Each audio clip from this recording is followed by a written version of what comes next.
श्रीराम श्री ब्रह्मचैतन्य गोंदवलेकर महाराज प्रवचन 18 मे.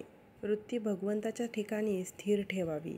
माझा देह परमार्थाच्या आड येतो हे म्हणणे खरे नाही.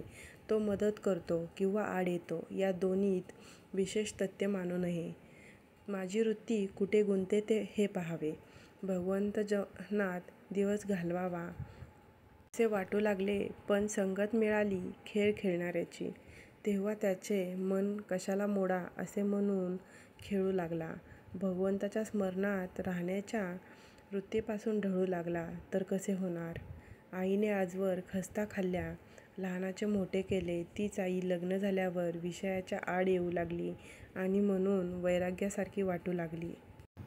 वास्तविक दोघांच्यातही देहात फरक होण्यासारखे असे काहीच झाले नाही, पण वृत्तीत बदल झाला. विषयातच मी गुंतून राहू लागलो. याला काय करावे? मी सुखी कशाने होईल हे आपण आपल्या कल्पनेनेच ठरवले. पण या जगात पूर्ण सुख किंवा पूर्ण दुःख असे काही आहे का? जे खरे असेल किंवा खोटे असेल याची आपल्याला खात्री नाही, त्या बाबतीत आपण रिकाम्याच कल्पना करीत बसतो. दुसरा मनुष्य ज्या वेळी आपल्याला त्रास देतो त्यावेळी त्यामध्ये 50% आपली कल्पना असते. बाकी उरलेले 50% त्याबद्दल त्याने दिलेला त्रास मी करून घेणार नाही ही वृत्ती असावी, म्हणजे संपले. आपली वृत्ती सारखी बदलते आहे आणि जगही सारखे बदलते आहे. त्यामुळे अमुक परिस्थितीमुळे सुख किंवा अमुक परिस्थितीमुळे दुःख होते हे वाटणे खरे नव्हे, कारण सुखदुःख अस्थिर असते. शास्त्राचे नियम हे वृत्तीला स्थिर करतात. भजन, पोथीवाचन, मंदिर बांधणे वगैरे गोष्टी जर वृत्ती सुधारण्यासाठी न केल्या तर ती नुसती करमणूक होते, त्यापासून खरा फायदा होत नाही. आगगाडी रोज काशीला जाते, पण तिला काही काशी यात्रा घडत नाही. यात्रा घडते ती आत बसलेल्या लोकांना. गंगा स्नान, विश्वेश्वराचे दर्शन वगैरे आतल्या लोकांना घडते.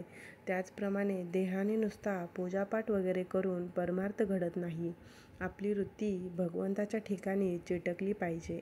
भगवंताचे रूप सारखे समोर ठेवता येणार नाही, पण त्याचे रूप लक्षात आले नाही तरी आपण त्याचे नाम घेतो हे लक्षात राहिले तर वृत्ती सुधारेल.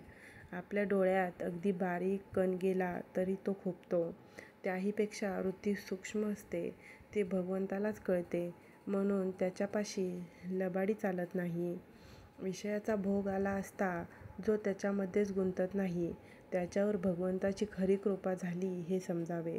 भगवंतापासून वेगळे न राहणे, त्याचे विस्मरण न होऊ देणे, त्याच्या स्मरणात राहणे, त्याच्या नामात राहणे यात खरे समाधान, शांती आणि सुख आहे.